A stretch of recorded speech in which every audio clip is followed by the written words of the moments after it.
السلام علیکم ورحمۃ اللہ وبرکاتہ۔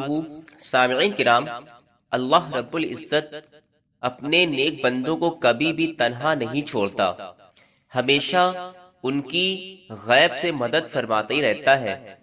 چنانچہ اسی حوالے سے ایک واقعہ ملاحظہ فرمائے جس کو سننے کے بعد یقیناً ایمان تازہ ہو جائے گا۔ واقعہ یوں ہے کہ عبداللہ طاہر جب خراسان کے گورنر تھے اور نیشا پور اس کا دارالحکومت تھا، تو ایک لوہار شہر ہرات سے نیشا پور گیا اور چند دنوں تک وہاں کاروبار کیا، پھر اپنے اہل و عیال سے ملاقات کے لیے وطن لوٹنے کا ارادہ کیا اور رات کو پچھلے پہر سفر کرنا شروع کر دیا۔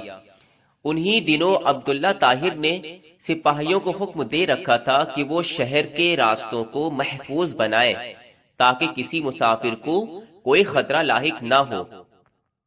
اتفاق ایسا ہوا کہ سپاہیوں نے اسی رات چند چوروں کو گرفتار کیا اور امیر خراسان یعنی عبداللہ طاہر کو اس کی خبر بھی پہنچا دی، لیکن اچانک ان میں سے ایک چور بھاگ گیا۔ اب یہ گھبرائے، اگر امیر کو معلوم ہو گیا کہ ایک چور بھاگ گیا ہے تو وہ ہمیں سزا دیں گے۔ اتنے میں انہیں سفر کرتا ہوا یہ لوہار نظر آیا۔ انہوں نے اپنی جان بچانے کی خاطر اس بے گناہ شخص کو فوراً گرفتار کر لیا اور باقی چوروں کے ساتھ اسے بھی امیر کے سامنے پیش کر دیا۔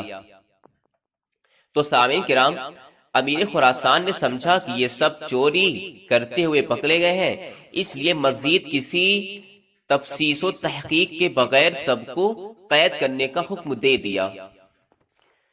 سامعین کرام، نیک سیرت لوہار سمجھ گیا کہ اب میرا معاملہ صرف اللہ جل شانہ کی بارگاہ سے ہی حل ہو سکتا ہے اور میرا مقصد اسی کے کرم سے حاصل ہو سکتا ہے، لہٰذا اس نے وضو کیا اور قید خانے کے ایک گوشہ میں نماز پڑھنا شروع کر دی۔ ہر دو رکعت کے بعد سر سجدے میں رکھ کر اللہ تعالی کی بارگاہ میں رکت انگیز دعائیں اور دل سوز مناجات شروع کر دیتا اور کہتا، اے میرے مالک، تو اچھی طرح جانتا ہے میں بے قصور ہوں۔ جب رات ہوئی تو عبداللہ طاہر نے خواب دیکھا کہ 4 بہادر اور طاقتور لوگ آئے اور سختی سے اس کے تخت کے چاروں پایوں کو پکڑ کر اٹھایا اور الٹنے لگے۔ اتنے میں ان کی نیند ٹوٹ گئی۔ اس نے فوراً لا حول ولا قوت الا باللہ پڑھا، پھر وضو کیا اور اس احکم الحاکمین کی بارگاہ میں 2 رکعت نماز ادا کی جس کی طرف ہر شاہ و گدا اپنی اپنی پریشانیوں کے وقت رجوع کرتے ہیں۔ اس کے بعد دوبارہ سویا تو پھر وہی خواب دیکھا، اسی طرح 4 مرتبہ ہوا۔ 4 مرتبہ بادشاہ نے خواب میں دیکھا کہ 4 شخص ہیں اور اس کا پایا تخت پلٹ رہے ہیں۔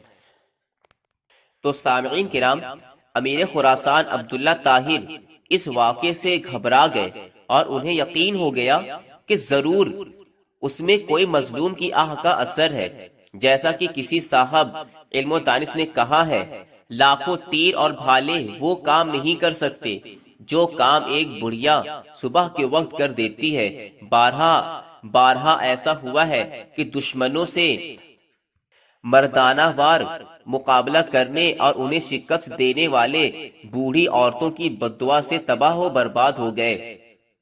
تو سامعین کرام، امیر خراسان نے رات ہی میں جیلر کو بلوایا اور اس سے پوچھا کہ بتاؤ، تمہارے علم میں کوئی مظلوم شخص جیل میں بند تو نہیں ہے؟ جیلر نے عرض کیا، عالی جاں، میں یہ تو نہیں جانتا کہ مظلوم کون ہے، لیکن اتنی بات ضرور ہے کہ میں ایک شخص کو دیکھ رہا ہوں جو جیل میں نماز پڑھتا ہے اور رکت انگیز و دل سوز دعائیں کرتا ہے۔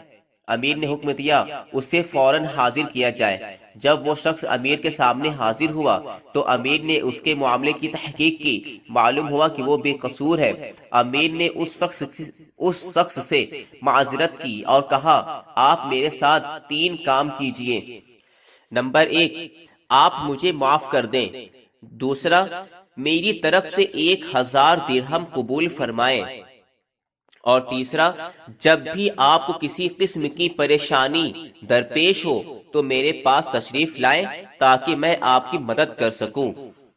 تو سامعین کرام، نیک سیرت لوہار نے کہا، آپ نے جو یہ فرمایا کہ میں آپ کو معاف کر دوں تو میں نے آپ کو معاف کر دیا، اور آپ نے جو یہ بھی فرمایا کہ 1000 درہم قبول کر لوں تو وہ بھی میں نے قبول کر لیا، لیکن آپ نے جو یہ کہا کہ جب مجھے کوئی مشکل درپیش ہو تو میں آپ کے پاس آؤں، یہ مجھ سے نہیں ہو سکتا۔ ابی نے پوچھا یہ کیوں نہیں ہو سکتا؟ تو اس شخص نے جواب دیا کہ وہ خالق و مالک جل جلالہ جو مجھ جیسے فقیر کے لیے آپ جیسے بادشاہ کا تخت ایک رات میں 4 مرتبہ اوندھا کر سکتا ہے، تو اس کو چھوڑ دینا اور اپنی ضرورت کسی دوسرے کے پاس لے جانا اصول بندگی کے خلاف ہے۔ میرا وہ کون سا کام ہے جو نماز پڑھنے سے پورا نہیں ہو جاتا کہ میں اسے غیر کے پاس لے جاؤں؟ یعنی جب میرا سارا کام نماز کی برکت سے پورا ہو جاتا ہے تو مجھے کسی اور کے پاس جانے کی کیا ضرورت ہے؟ سبحان اللہ۔ تو سامعین کرام، اس واقعے سے دیکھیں کتنی باتوں کا ہمیں سبق ملتا ہے کہ دیکھیے اللہ رب العزت نے اپنے نیک بندے اس لوہار کی مدد فرمائی اور بادشاہ کو خواب میں دکھایا، اور انہوں نے ان کو پھر کیسے رہا کیا۔ اور یہ بھی دیکھیے یہاں پہ ہمیں یہ بات بھی معلوم ہوئی کہ لوہار نے اپنی ضرورت صرف اللہ کے سامنے پیش کرنا مناسب سمجھا، کسی غیر کے سامنے نہیں۔ تو ہمیں بھی اسی پر عمل کرنا چاہیے کہ ہمیں اپنی حاجت صرف اللہ رب العزت کے سامنے اور اس کے رسول کے سامنے پیش کرنی چاہیے، کسی بندے کے سامنے نہیں، کیونکہ اللہ رب العزت کی وہ ذات ہے جو اپنے بندے کی ہر طرح سے مدد فرماتا ہے، کوئی نہ کوئی تمہاری مدد کے لیے ضرور کھڑا ہو جائے گا۔ سامعین کرام، یہ واقعہ ریاض الناصحین صفحہ نمبر 1510 سے لیا گیا ہے۔ امید ہے یہ آپ کو پسند آئے گا۔ السلام علیکم ورحمۃ اللہ وبرکاتہ۔